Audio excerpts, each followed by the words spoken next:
Hello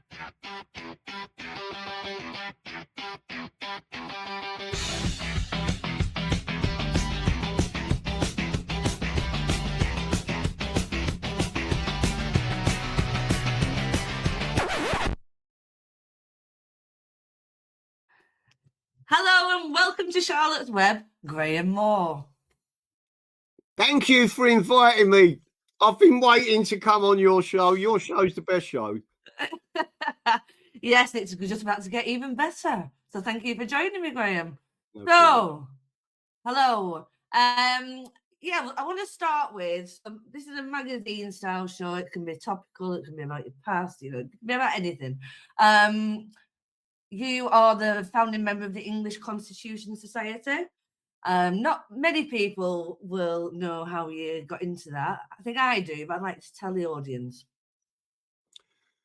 Well, there's enough. So I am the president of the English Constitution Society and the leader of the English Constitution Party. We are a strategic political party. In other words, we don't stand in all seats, etc., but we will target seats that we think that we can assist people constitutionally.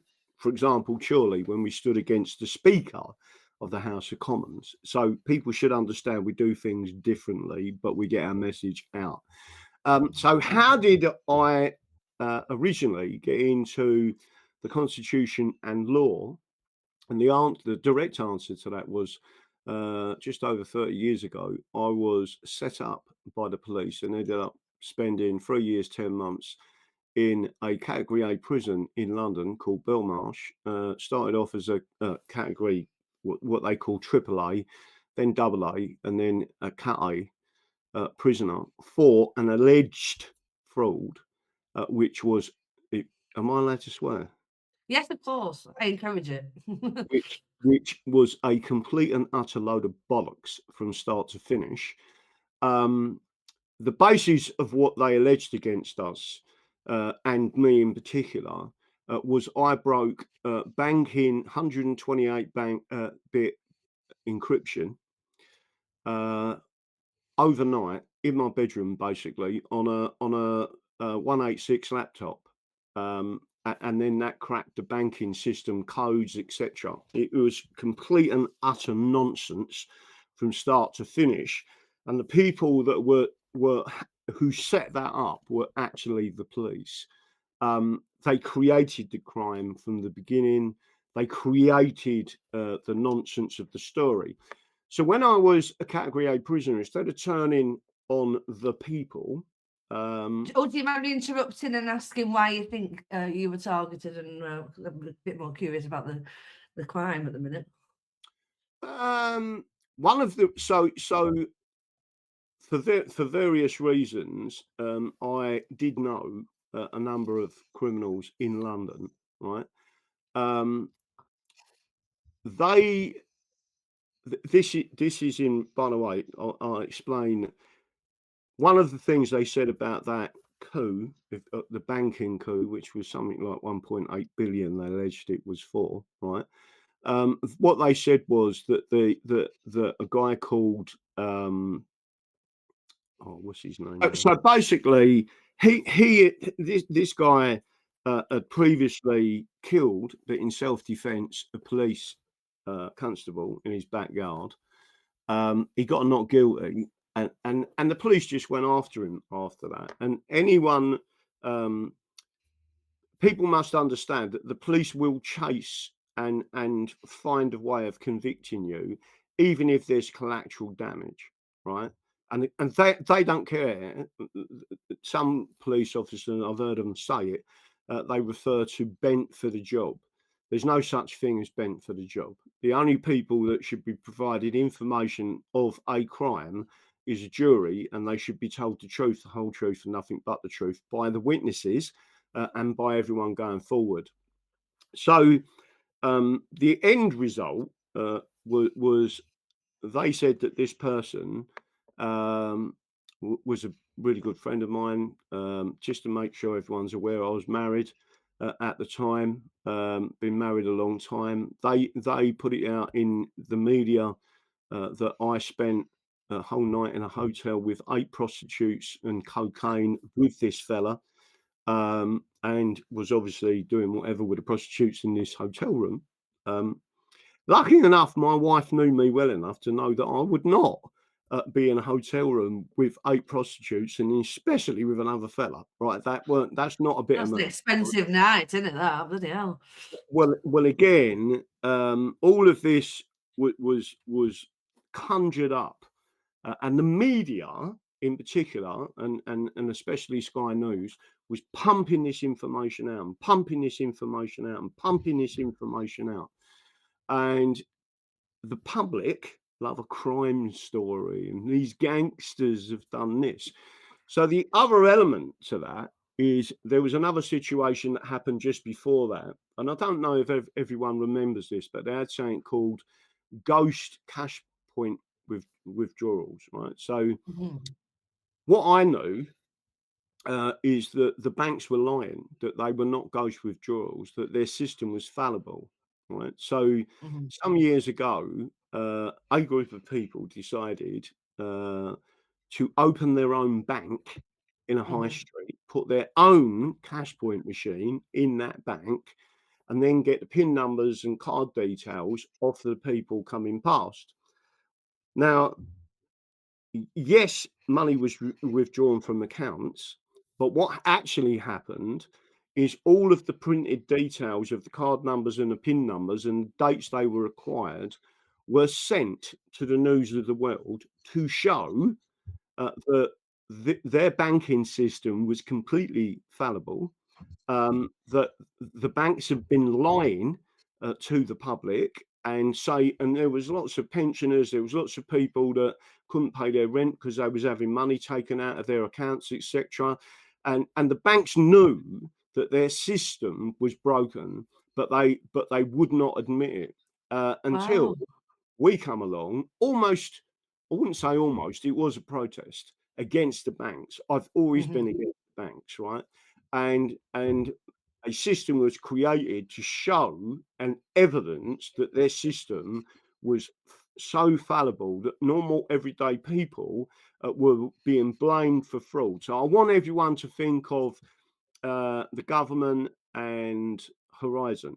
Yeah, I was going to say it's that post office scandal, Right, isn't it? Yeah. where they blamed the post office, even though they knew the fraud was coming from within them. But I'm telling everyone now, if you go up against the banks, and in particularly the banks, they will destroy you, right? And that's what they did with me and attempted to do with me, right? And that's how they suckered us in to this other element, which was complete and utter nonsense, right?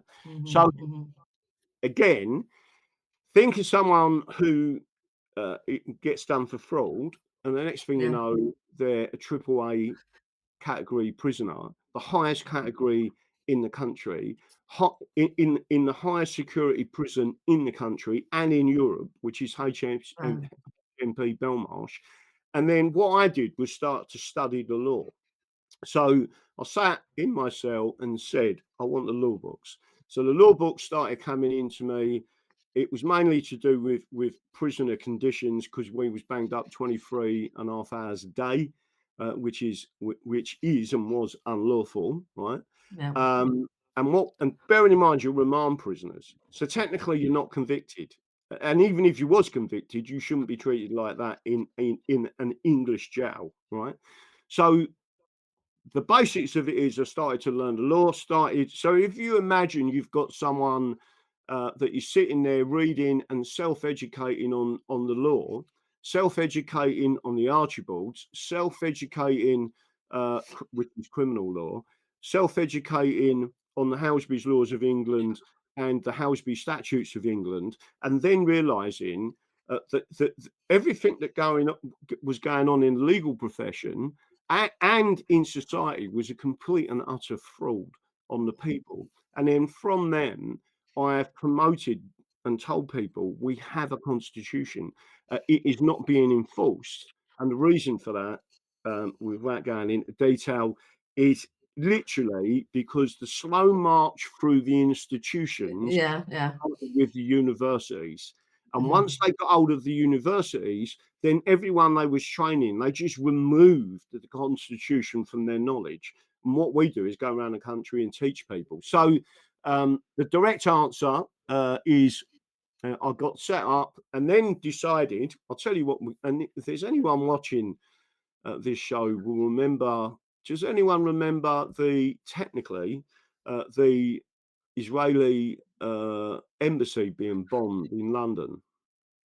Well, the two Palestinians that were convicted of that, I actually knew them personally. One of them was called Joad Botma, and it was a complete and utter load of bollocks, right? Right, yeah. They had been set up by Mossad, right?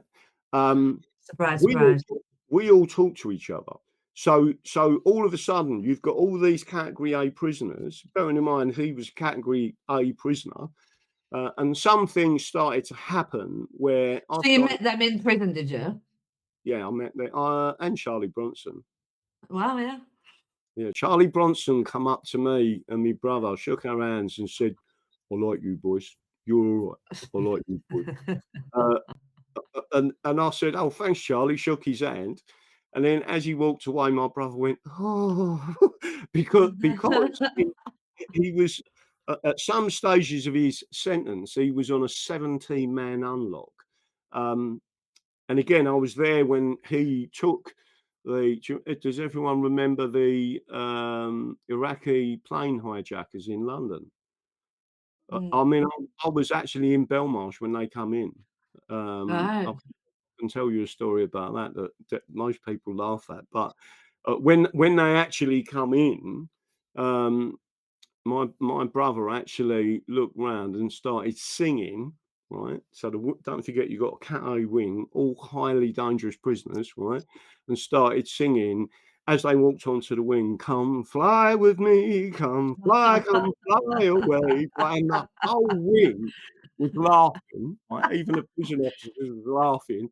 And these Iraqis who didn't speak any English would look like realise what was going on, right?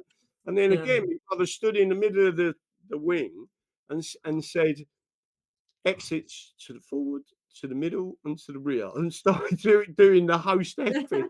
You can make your own entertainment sometimes, don't you? But again,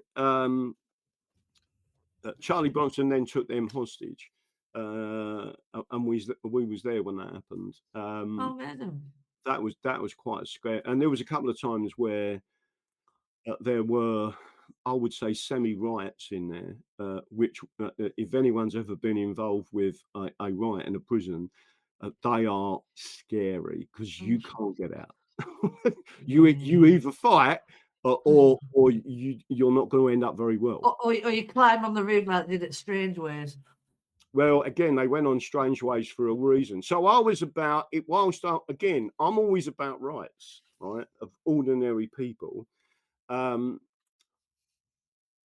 One thing that people should understand about me is I'll always stand up for someone's. If you've got a right in law, it is a right. No one can take it off you, right?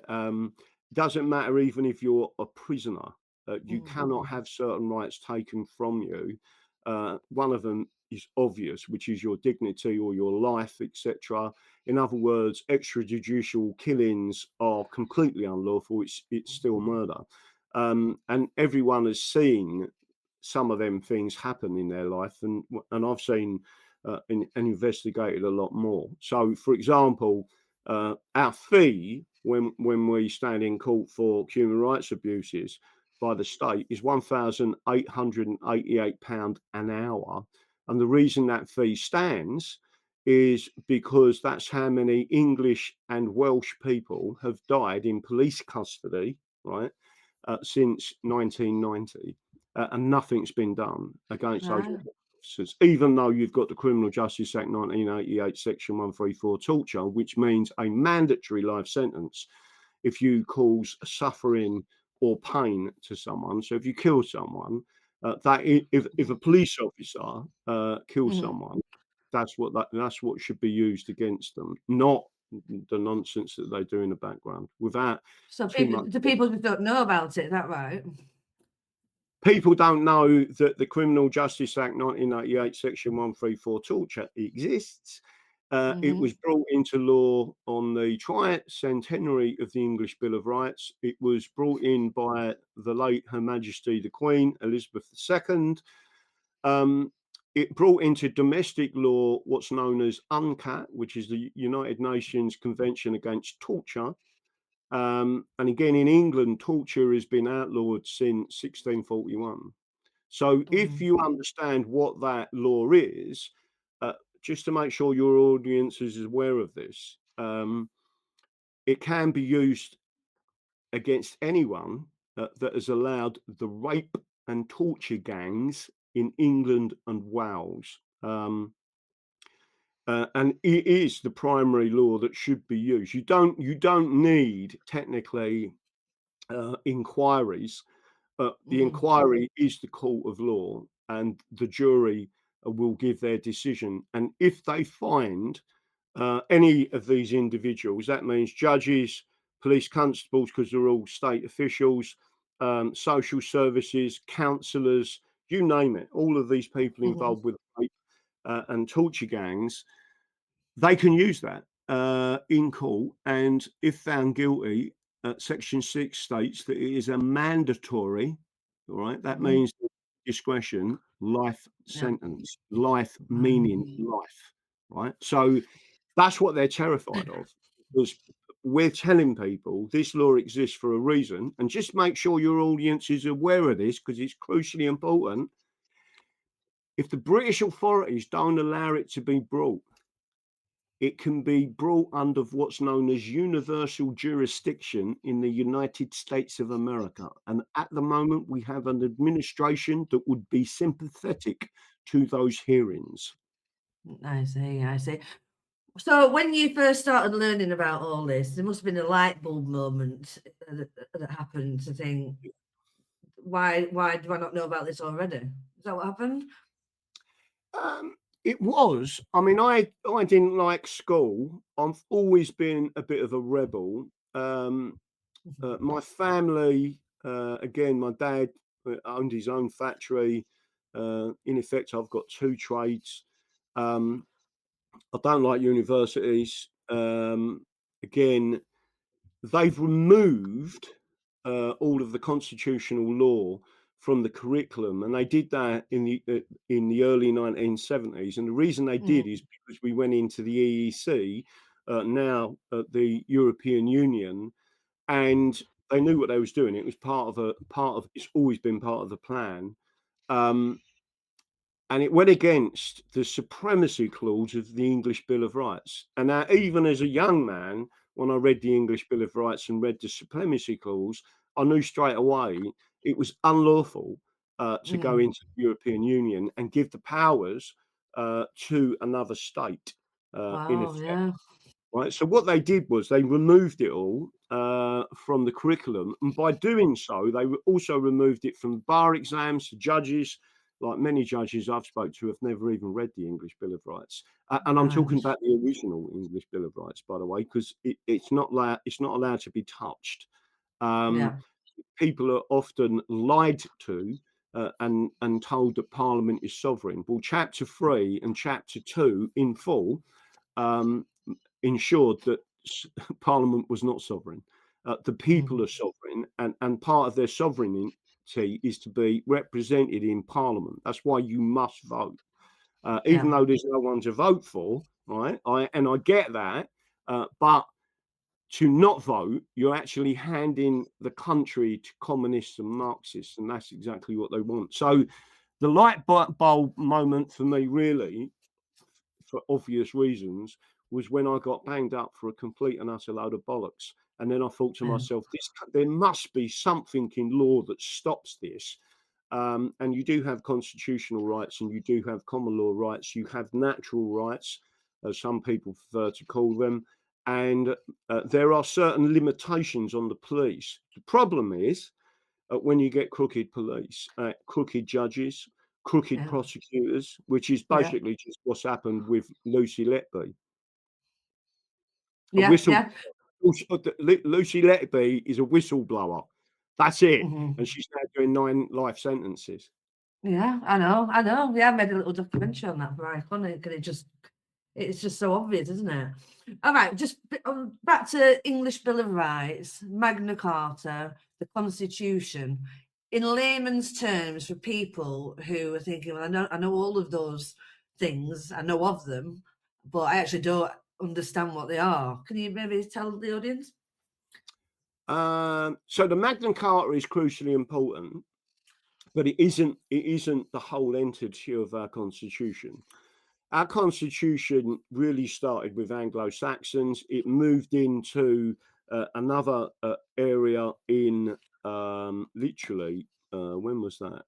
12, 15, 1100, with Henry I, I think it was. And that was the Charter of Liberties. And then they started taking advantage of us again and doing things they weren't allowed to do.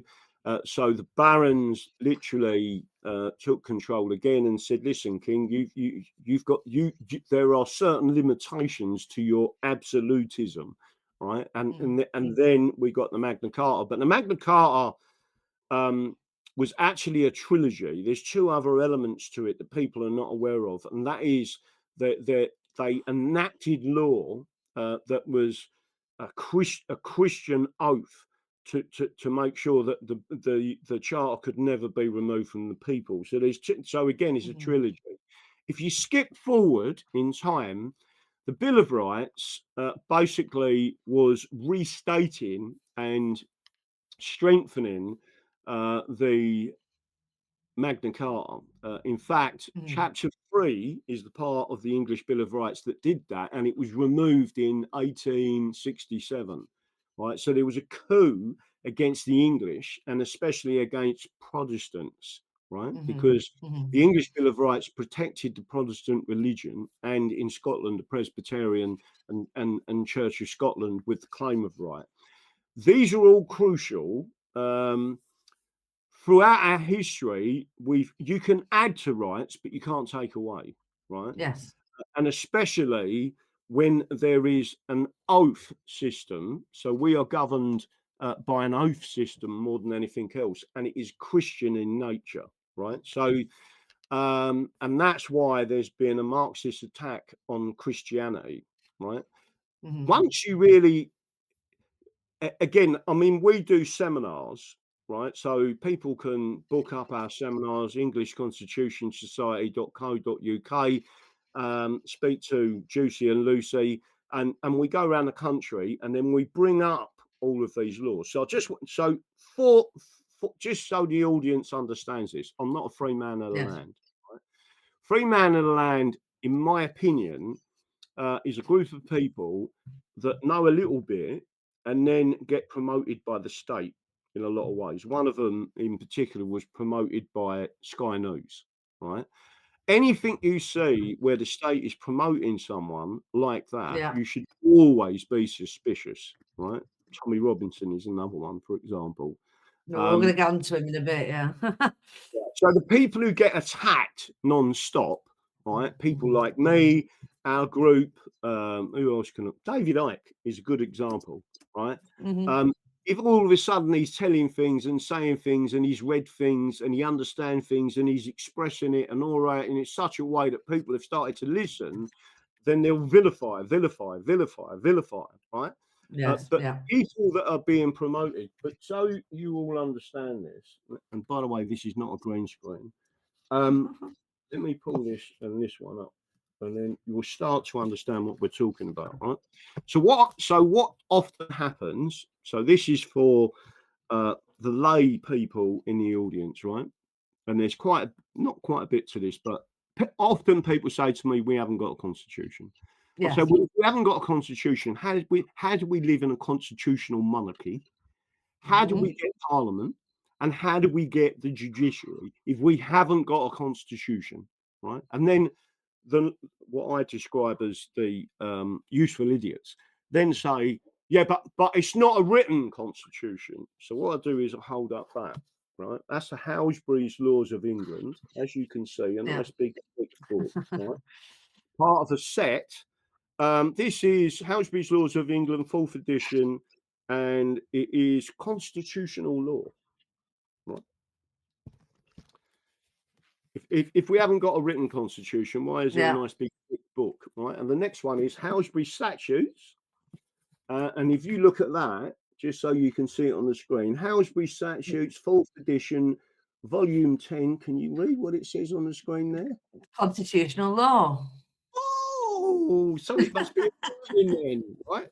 So, that's just two of them big thick books, and by the way, that's all still law. You can't go against constitutional law, right? So then there's another group of people called the Hamlin Lectures, right? So again, constitutional. By the way, this is all free. You can.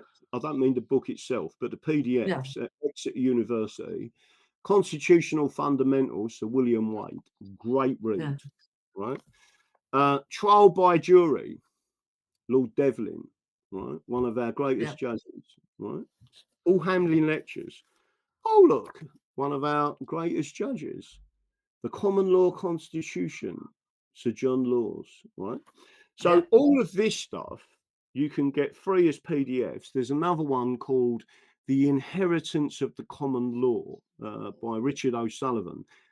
Fantastic read. If there's any common law people out there, what I used to get annoyed with them, I don't anymore, because a lot of the people that are intelligent, retirees that are trying to protect their grandchildren, right, have now started to realise there is a resource because we've been promoting it. And what we say, if you really want to understand the common law and how we inheriting it, you need to go to the Hamlin Lectures and the second lecture, which was in 1950, right?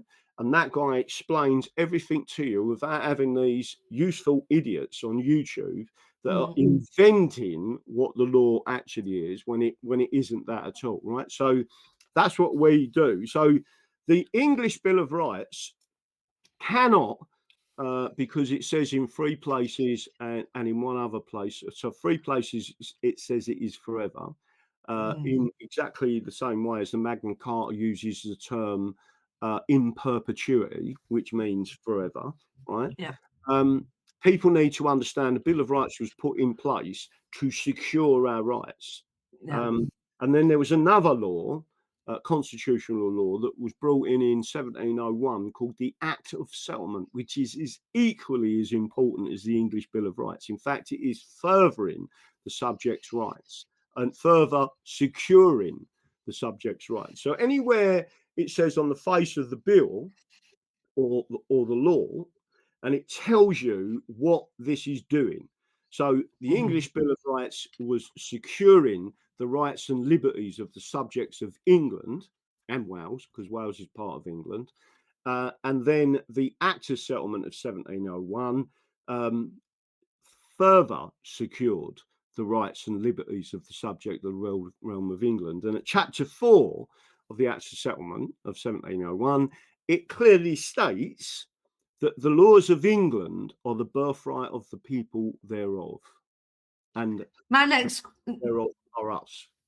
Okay, my next question is: this is brilliant, and you really advocate for the English Constitution Society. What do we do, especially in the UK, where British policing is, trust in the institutions is an all-time low? Their knowledge, obviously, of this that you're talking about is non-existent, and people are getting arrested by the thought police, essentially. But if the people who are getting arrested knew about this, they'd be able to take them to the cleaners, Exactly. Just to make sure people are aware, I got arrested outside Buckingham Palace for petitioning the monarch. When it got into the court, not the High Court, Westminster number 1 court, and the judge it was a judge, actually said to me, "What do you rely on your defence?" I held up the English Bill of Rights, and I held up the Coronation Oath Act, and he said, "Is this going to be a constitutional argument?" I said, "Yeah, it is." And as it went on, there were 30 police officers who arrested us with all cameras on. They then prosecuted us, obviously, because I ended when up. was this? This was in 2018. I think it was 2018, Right. 2018, roughly about that. And it was, it's on YouTube. You can go and watch the video. I'll find it. Yeah. But the point is, when we actually got into court, the judge asked the CPS, "Have you got any video evidence of this?" So 30 police officers all said that the cameras were switched off. Right, and then the judge said, "Have you got any statements from the police?" Bearing in mind there was a chief superintendent, 2 inspectors, about 4 sergeants, and a load of other constables. Right, and they said, "No, there's not a single statement." So That is unbelievable. the judge then said to the CPS, "What do you intend to do?" She stood up and she said, "We offer no evidence, Your Honour." Right, and the whole of the gallery, it was about 100 people in there, cheered.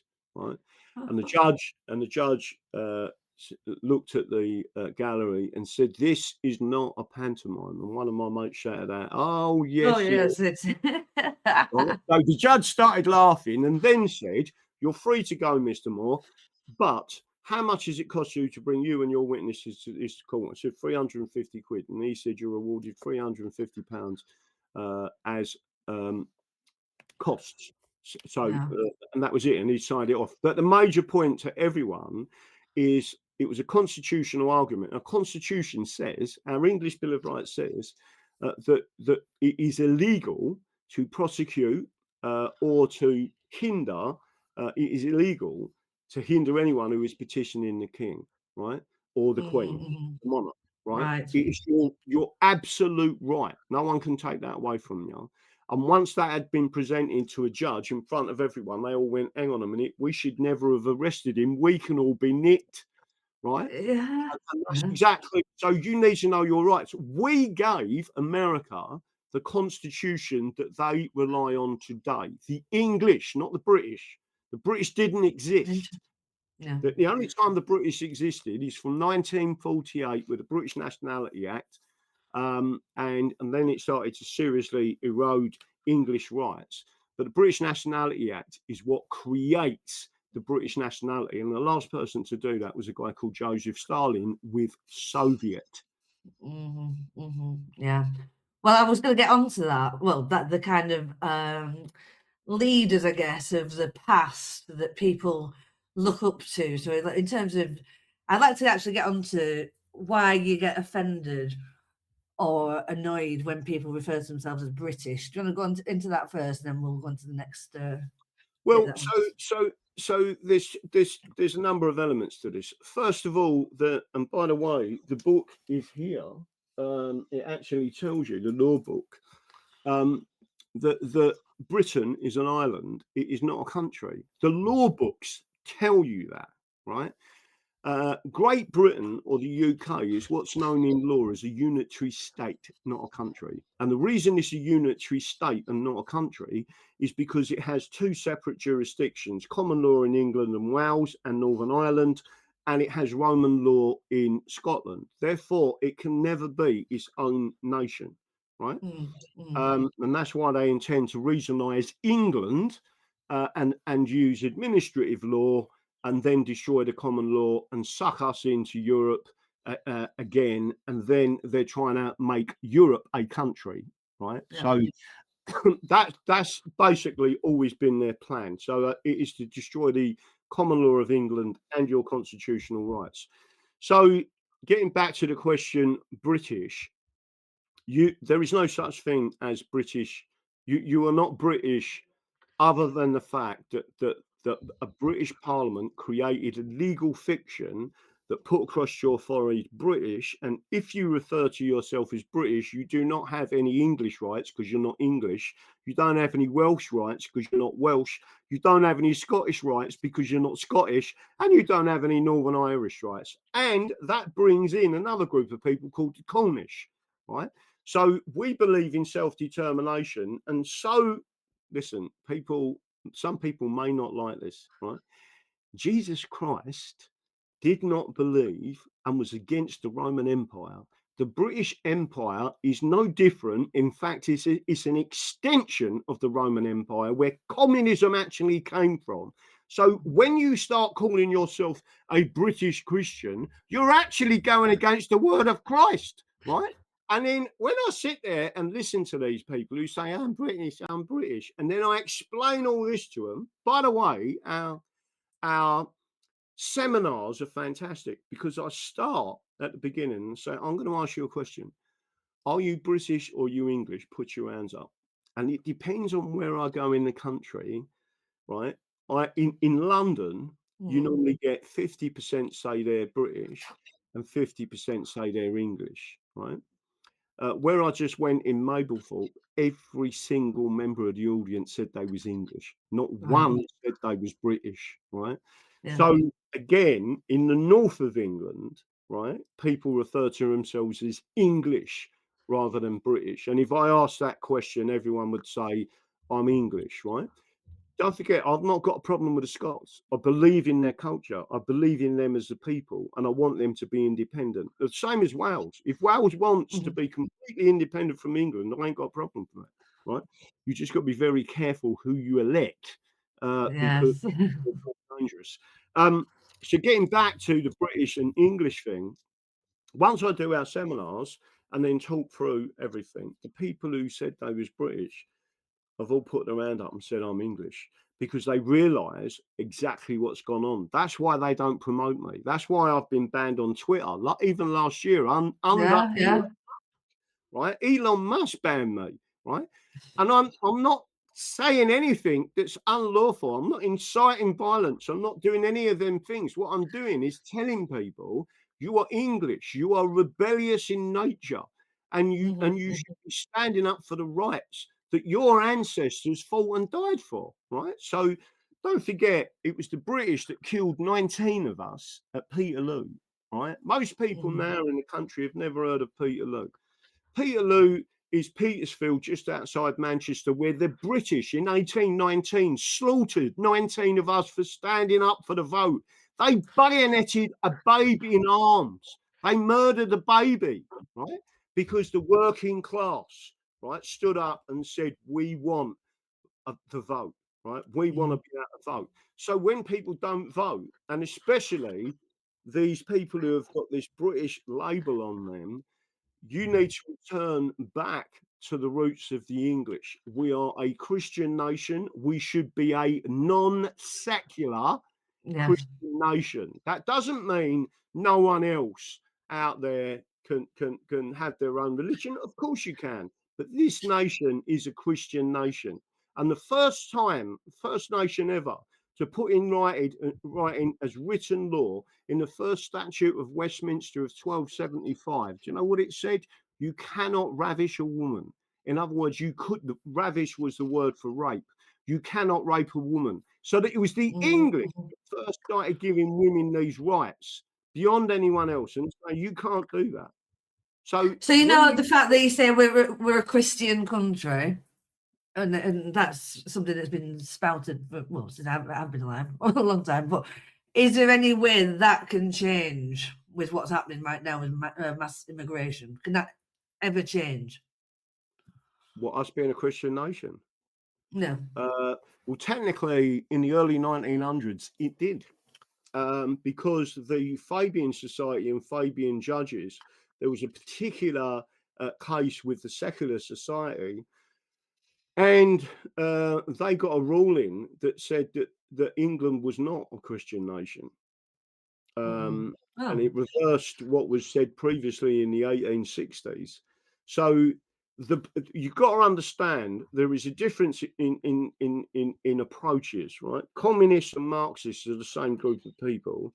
Marxists believe in gradualism, which is the Fabian Society, which is Keir Starmer, Tony Blair, the whole of Sadiq Khan is a Fabian, executive member of the Fabian Society. So people need to understand that communists, Jeremy Corbyn, will just stick a gun in your face. That's why he supports, for example, the IRA and Sinn Féin. Sinn Féin were the people who pushed through the 1911 Parliament Act, which was a massive subversion of the English constitution and the way we create law in this country. So from the 1800s to now, you have seen the progression of Marxism to such an extent that you will see the elimination of, and it's really important people get this. Tucker Carlson has just started leaning into it. Rupert Lowe has just started leaning into it. It is really important that people understand this. It's not just about a Christian nation, it's about the Protestant religion. The Protestant religion in the Church of England has been infiltrated in such a bad way. It is a nightmare, right? That what they have done. So once people understand all of that, it's not difficult. I always say to people, you need a 2-year foundational course in the Constitution of England before you can become a solicitor or a barrister. And if you haven't done the 2-year foundation, I've studied this and read this law for the best part of 30 years, right? 2 years education on the common law rights, the Constitution of England, and everything it encompasses, including the legal history, which is all there, by the way.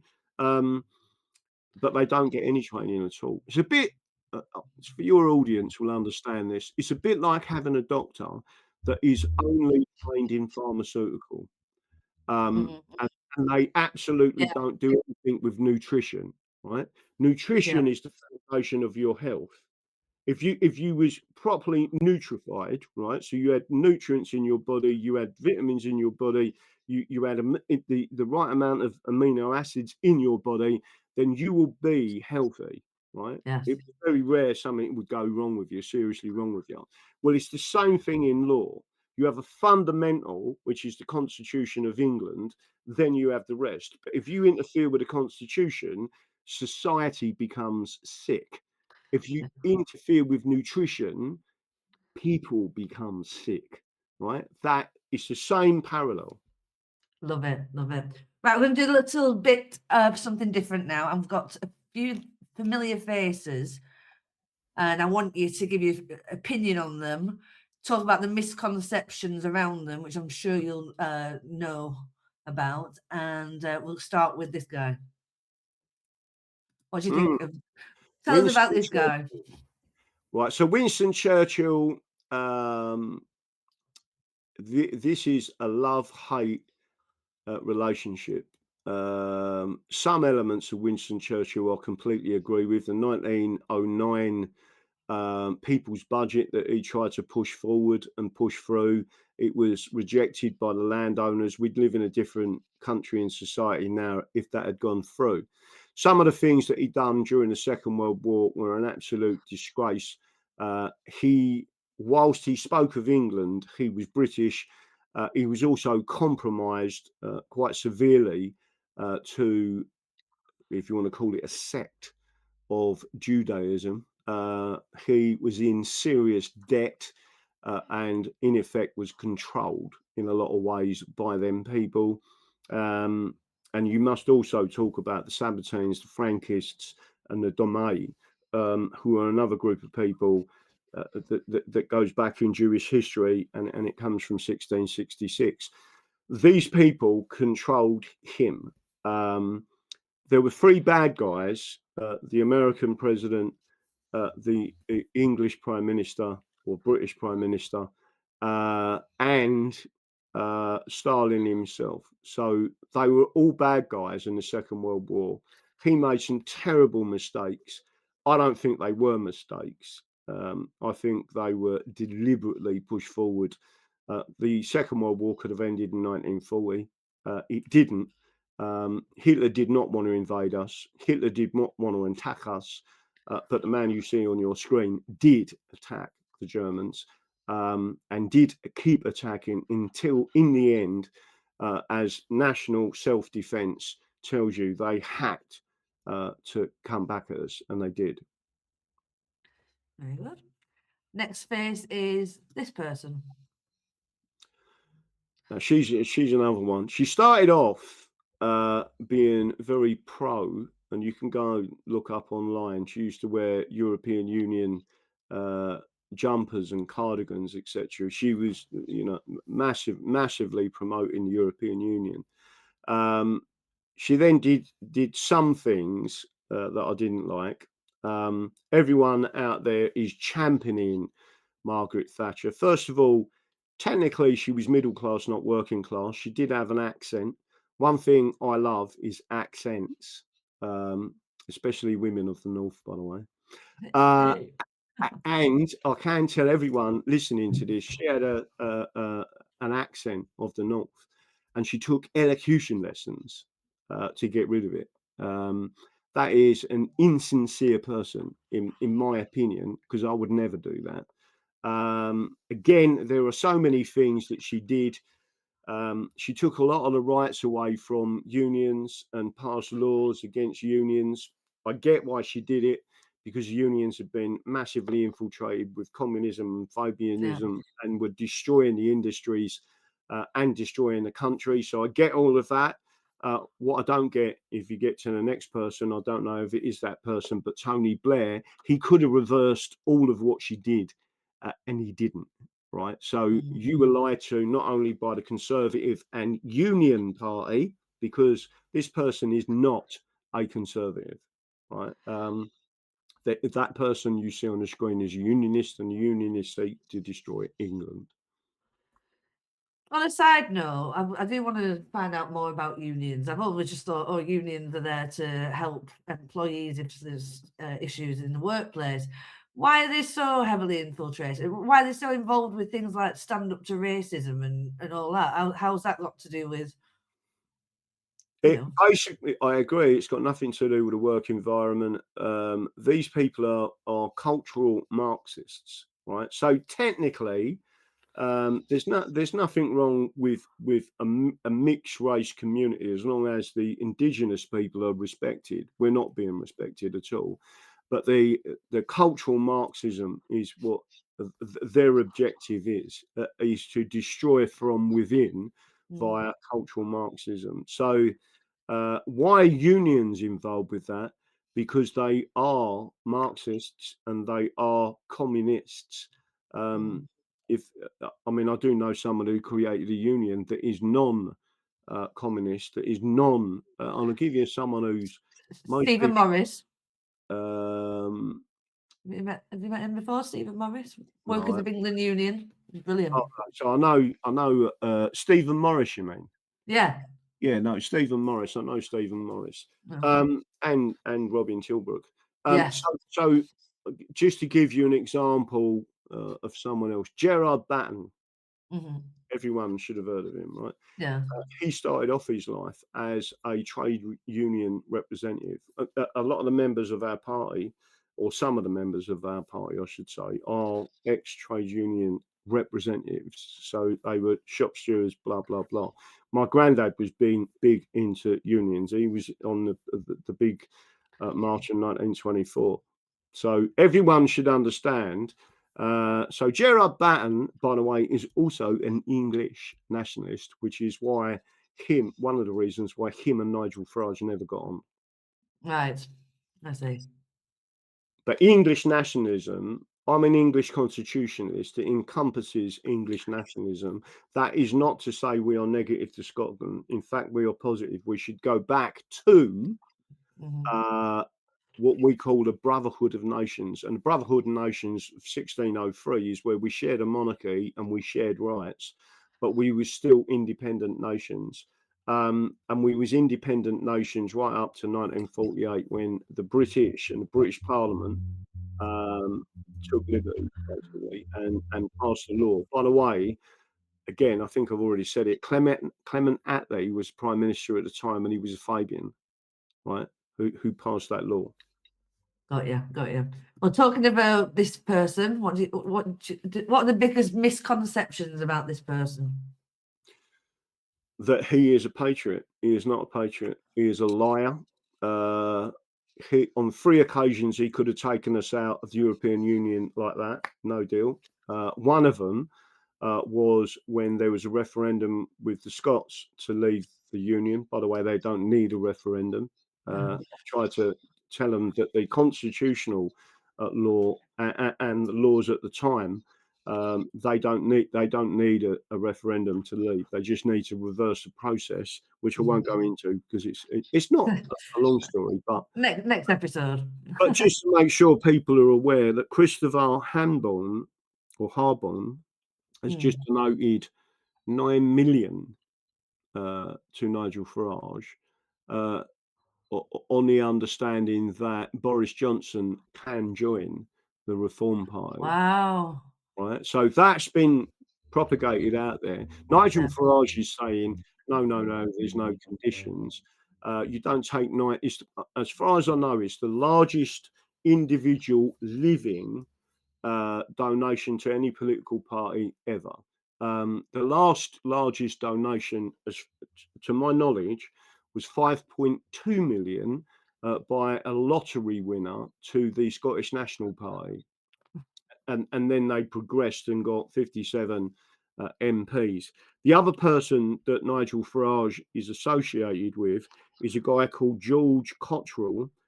He's a senior advisor, a campaign manager, and a fundraiser. What people don't realise about Georgie is that he is a convicted fraudster.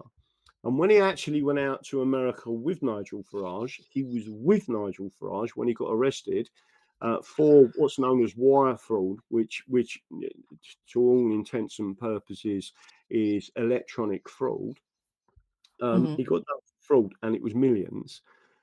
He had a plea bargain. I think he ended up doing 9 months in prison. He kept all the money. He now lives in Montenegro, and he is now funding one of the parties that are trying to get Montenegro into the European Union. So if you imagine that the person helping, assisting, and funding Nigel Farage is now in Montenegro as a multi-millionaire, right? Got all of his money fraudulently, and is putting his money into a political party and trying to assist a political party that wants entry into the European Union. He's not who he says he is. We describe him, if there's any Americans listening to this, we describe Nigel Farage, if you know your history, as Benedict Arnold. And Benedict Arnold was he was a traitor to George Washington. He took 10,000 guineas off the British and a 16-year-old woman and betrayed George Washington and the United States of America. Well, this is the thing, isn't it? People are just blinded by everything that's going on in the world with the Kalergi Plan crisis. Nearly everything that's happening has happened before. I can go back through history and show you things, and then show you from our legal history how we dealt with it. Right? Yeah. What's being erased by the Marxists and communists and the British legal profession, that goes from solicitor, barrister, judges, right up to the top elements, including the Supreme Court. They are ignoring the old ways. So this guy as well is the leader of the Reform UK party, who you've had dealings with recently, haven't you? We haven't talked about that just yet, so maybe we could go on. Yeah, no, we've had dealings with Sarah Patchin MP.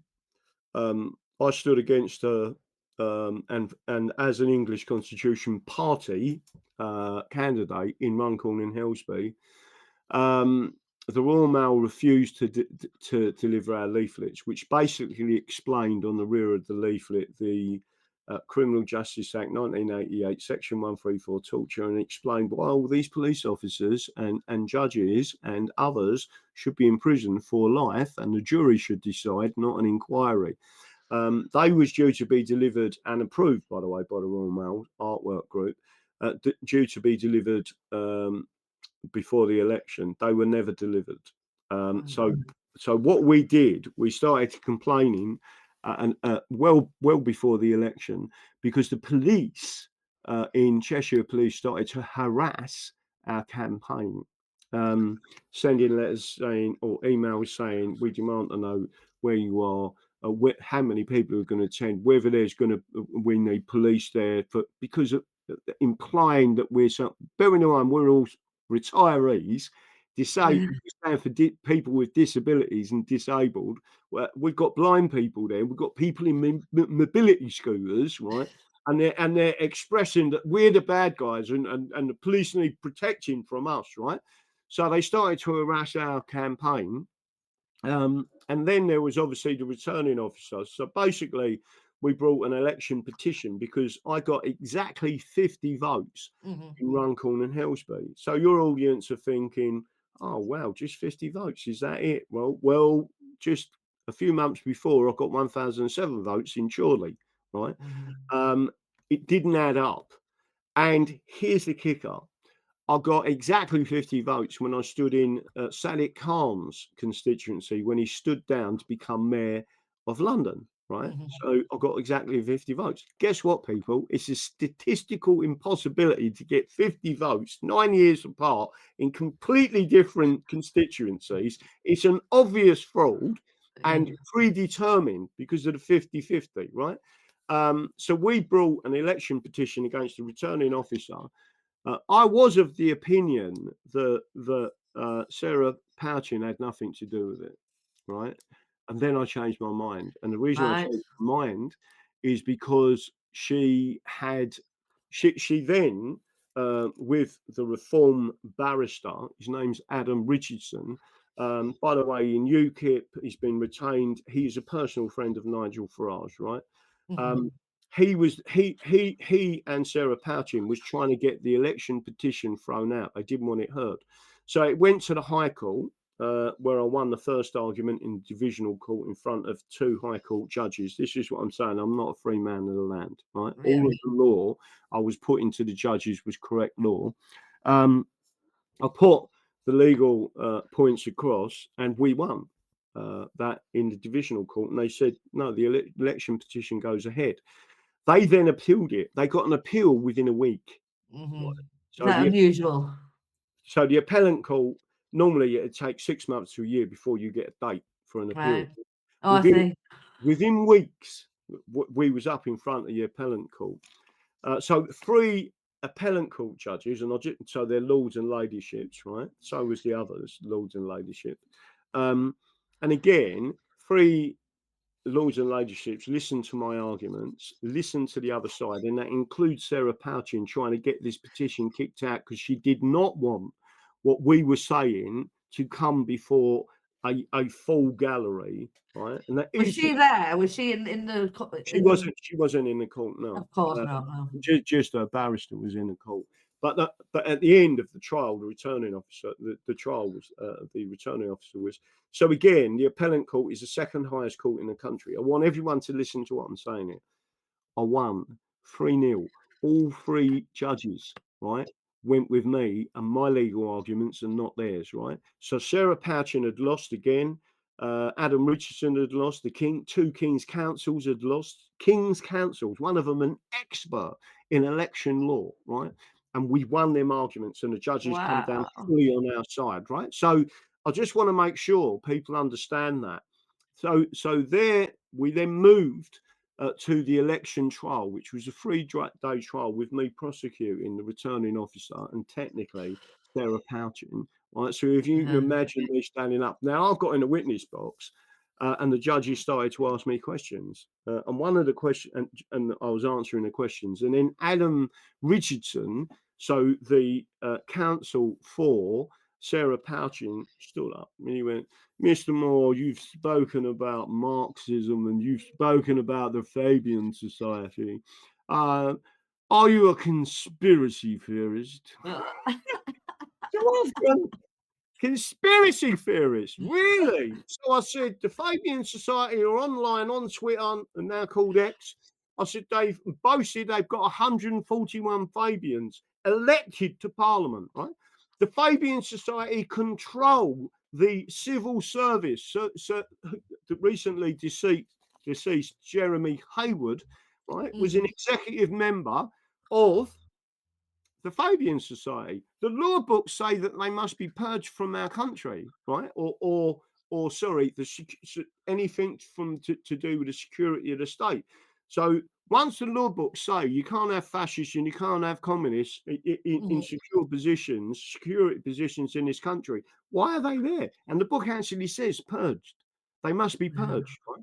So you've got this Adam Richardson guy calling me a conspiracy theorist. This is someone trying to stop the trial all the way through, because we're telling the judges this is what happened. When they count the ballots, they put one ballot at the top, all the other ballots in the middle, and a ballot on the bottom. The top one is Labour, the bottom one is Labour, and the ones in between are anyone's but Labour's. And what they do then is put that in their pile. They did it significantly in 2009 in the Doncaster elections, specific to the north of England, where the English Democrats won that election, right? And they got their mayor elected. That's what I mean. There's a lot of support for English and the English in the north of England, right? The red wall is a lie. It is a cheat. And what they do, so one of the things that come out, apart from me then telling the court, if you think this is a conspiracy, the conspiracy is this: we currently have a Fabian cabinet, and that Fabian cabinet is doing certain things, including wanting to go to war with Russia. By the way, the last time we had a Fabian cabinet, it was Tony Blair, and we went to war with Iraq on a lie, right? And then once I'd explained all this, I said, what we're trying to do is protect our children from the state's illegal wars, right? And once I'd finished, I looked at the judges, but before I could even look at the judge in the face, the whole of the public gallery, 65 people, started clapping, like, and I was like, oh, right. And then the judge went, we'll have none of that. And the other judge said, we understand your passion. Yeah. Oh my God. I wish I'd have been there. Bloody hell. Oh, So, yeah, no. difficult. But 3 days of absolute stress. I said to the judges, I'm not getting any money out of this, right? I mean, I didn't actually say it in court, but I'll say it to you. So my name ain't Tommy fucking Robinson, right? I'm not interested in the grift shit. If I die a pauper to save England, I fucking will. But that man on the screen now is a fucking Zionist, a grifter, and no one in this country should be going anywhere near him. Totally agree. I saw a video yesterday that I don't know if you saw it, where he was on the phone to somebody. I don't know if it was a passport office or I don't know who it was. And he was basically saying, I've not lived in the UK for years. I'm not even a resident there. I'll show you my Spanish whatever card and all that kind of stuff. So what is he doing? He's he's now got an Irish passport and he lives in Spain. And by the way, the real patriots of this country, even if they're misguided in a lot of what they've been taught in the past, especially by people like this, and Liam Tubbs is another one. Yeah, Right? I know. Listen, let me ask the audience while this geezer's face is on there, right? Let me just ask you this, right? What court do you know? If someone comes before them as the enemy of the state, which this geezer reckons he has, and let me tell you something, he's never done 3 years, 10 months fucking bird as a triple Cat A prisoner, right? He, right, goes into court and the judge says, oh, well, I'm not going to carry out your sentence just yet. What I'll do is I'll release you because I know you're going to Israel. I know. What the fuck? Yeah. Have you ever kissed? Have you ever kissed the wall? Licked the wall in Israel? Well, Definitely not. would you Um, for a million so shekels? and I don't take shekels. The only thing that I take are donations off of real working class people that know that I actually stand for them, right? So we've just been it for costs with the election petition, and again within 48 hours I've got to raise 110 grand. But we raised 38 grand.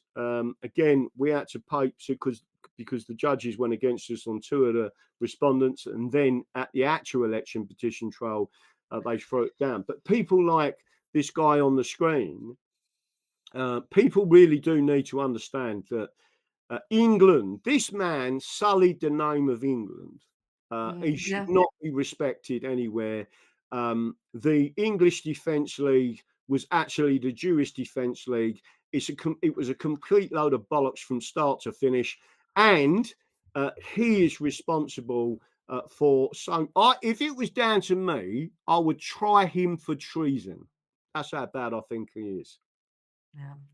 Well, let's finish on a more positive note. I've got a little section now, and at the risk of us looking like Almery pub landlord and celebrating all things. Well, he celebrates all things British, doesn't he? Doesn't celebrate all things English. Almery pub landlord. Anyway, we'll start with, what's your favourite county of England and why? What's my favourite painting? No, county, so town, city, Oh, county, Devon. area of England. Yes, Devon. Devon. Tell me more. Devon, so where I live now is Devon. Devon was crucial to the English Revolution, or the English Glorious Revolution, I should call it. King Billy landed at Brixham in Devon in 1688. There's some dates I could give you there that will make you go, wow. Go on, yeah, go on. Right, so the wow dates are, when did President Trump become president? 2016. Well, so No. recently it was the 5th of November. Yes. 2024. He became president of the United States of America. Well, Prince of Orange landed on the 5th of November, 1688, in Brixham in Devon. When was the general election in this country? 4th of July. What Yes. is the 4th of July? Independence Day. So there's lots of these dates that have started to move forward. But I mean, that actually looks very, very much like Devon. You've got the thatched houses and little cottages and all sorts of stuff in there. So Devon is my favourite county. One, because the Devon people are lovely. Secondly, because of the key English constitutional laws that come from and because of Devon, because the fleet actually landed at Devon, in Brixham in Oh, I Devon. love that. Yeah, I love a good thatched roof. Very quintessentially. Do they say quintessentially English or quintessentially British? Quintessentially English. But let me just tell you something about thatched roofs. In some places of England, some of the thatch, some, not all, but there are a number of roofs. I think it's somewhere in the region of 250 roofs. Yes. Still the original thatched roof of 500 years previous. That's how good them people were at putting a thatched roof on. Amazing, love it. Right, the Great English Pub. What is your favourite English tipple, or your favourite tipple when you go into a Great English Pub? Ooh, now you've asked the question. What you will see there, behind me, I think, there it is, the English single malt whiskey Yes. from Norfolk Brewery. It's called the English Brewery. The single malt whiskies are called the English, and they won the global award for single malt whiskey, and it is superb. Lovely. And that means they beat the Scots, the Welsh, and the Irish, and the Americans in creating the best single malt whiskey in the world. And guess what, people? It's English. That's actually a bottle of single malt whiskey inside there. Oh, amazing. You've not even supped it all? No, no, it's just sitting there waiting. Yeah, I'd wait for the apocalypse to come, eh? A great English packet of crisps. What's your favourite flavour of crisps? I know you've lost a lot of weight doing the fasting and all that recently, but everyone likes a good bag of crisps. Tell me what your favourite ones are. Well, I certainly don't have anything to do with Walkers. Why's that? For obvious reason, a certain footballer who I absolutely cannot stand. Oh, that's such a good point. Right, and so my favourite crisps are either beef flavour or salt and vinegar. Yes. Do you remember Brannigan's roast beef and mustard? Yeah. Oh, they don't do them anymore, but they were like tangy on the tongue. Yeah, exactly. I think I'd have to go with McCoy's salt and vinegar if it were me. Yeah. Yeah, I do like a McCoy's salt and vinegar, or a packet of Discos. Now they're tangy on the tongue. Well, I'll tell you what I love is Marmite and Twiglets. Oh yeah, I do like that. In fact, I've got a packet in the kitchen. Have you?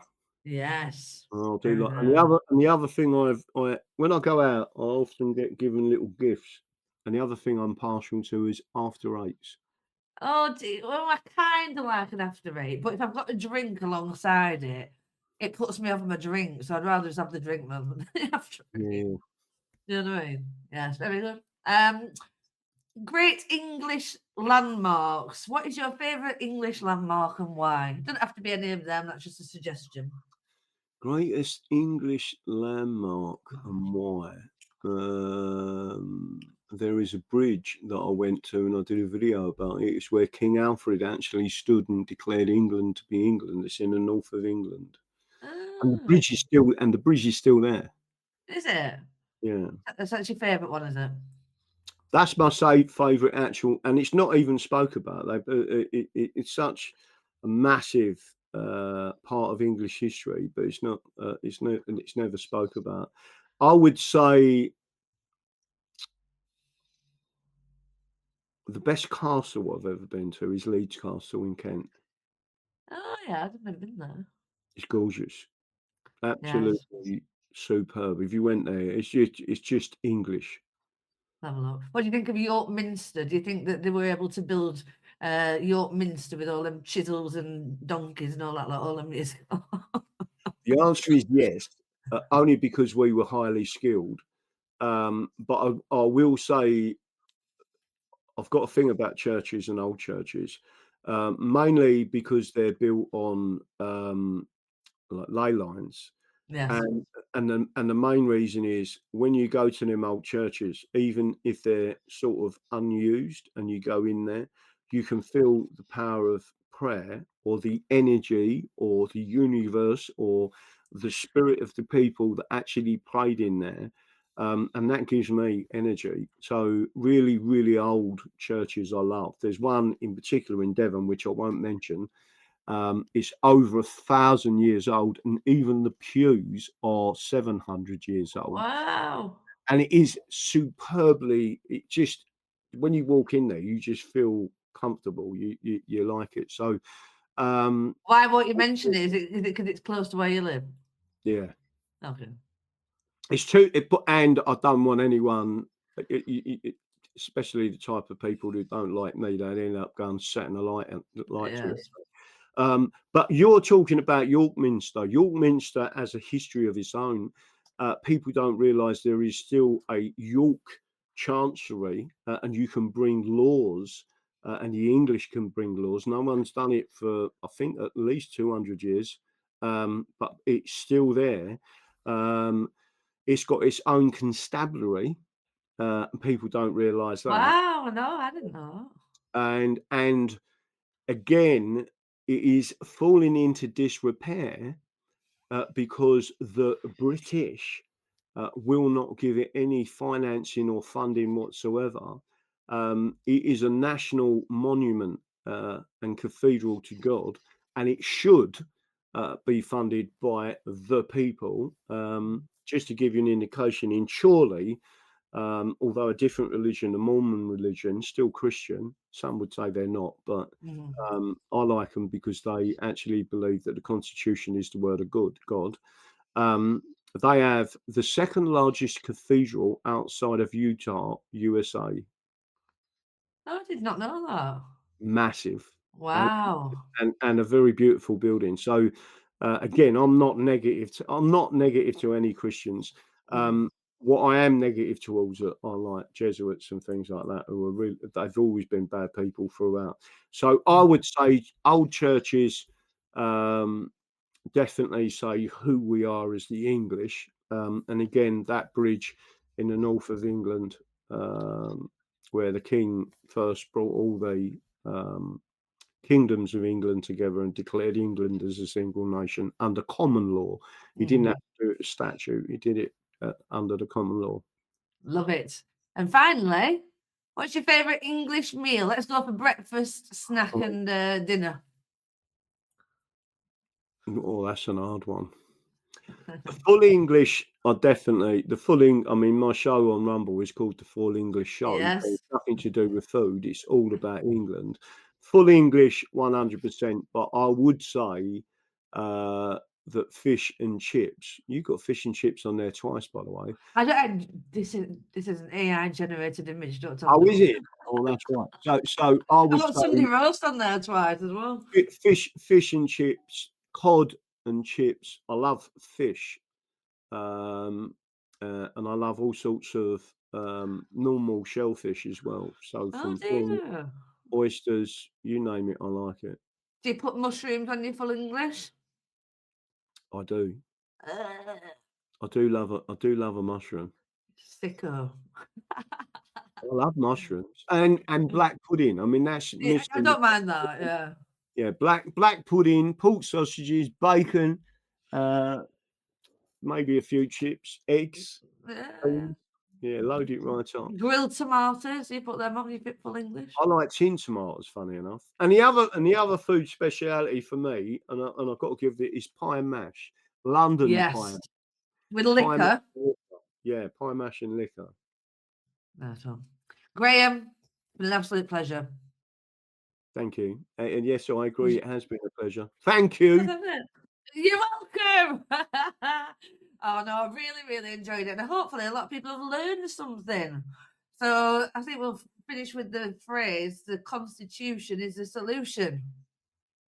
Exactly that. So again, everyone should understand there's one thing I stand for, and that is promoting the fact that the Constitution is the solution. Yes. And how can people? Oh, one question I will just ask before you go: is it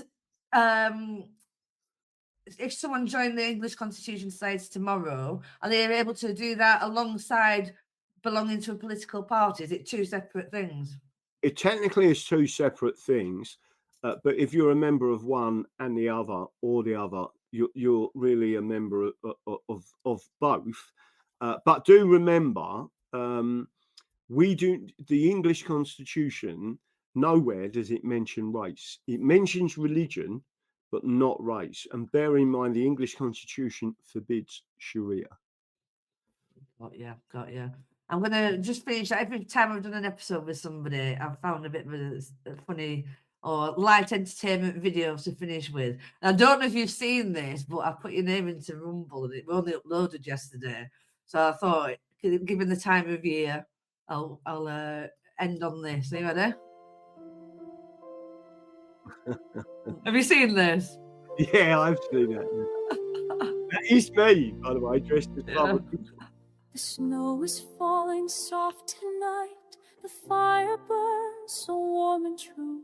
He's traveling from far away with wisdom old and vision new. They call him Daddy Dragon here. His presence fills the room with light.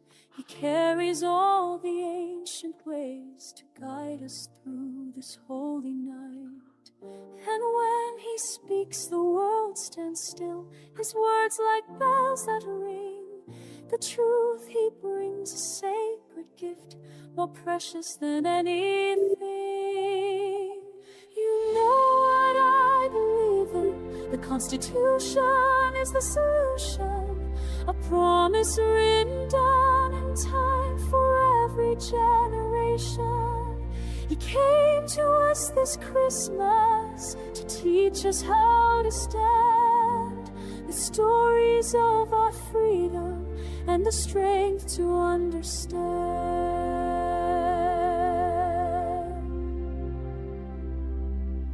Around the tree we gather close, his voice like thunder, soft like rain. He tells of battles fought before, of liberty and conquered pain. The children listen, eyes so wide. The elders nod and smile with pride. These rights were earned, he reminds us all. They're ours to keep, ours to defend inside.